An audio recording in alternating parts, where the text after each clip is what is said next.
Crowds demanded vengeance. A major general, the most senior serviceman to have died in clashes on Azerbaijan's border with Armenia. Unlike the enemy, our generals and officers do not hide behind the backs of soldiers. They adequately carry out their combat missions. Unfortunately, battles are not without losses. Both sides accuse each other of starting the latest hostilities.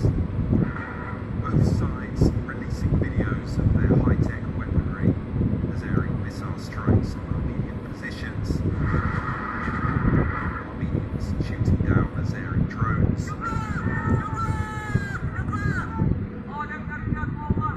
The fighting, which began on Sunday, has so far claimed more than a dozen lives, including at least one civilian.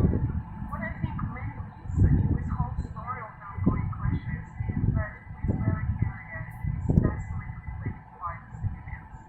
Villages are located right next to the military trenches or between them. This is extremely important because the civilians are the first one to suffer from the ongoing military activities.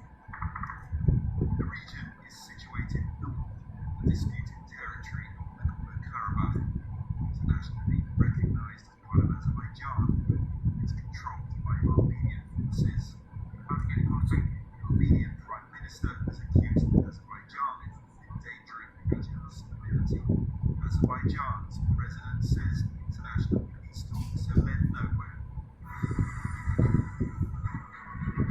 There is a risk of a wider conflict if the fighting continues. Turkey says it stands with Baku. Russia, which broke a ceasefire in the past, may be needed once again to bring the two sides back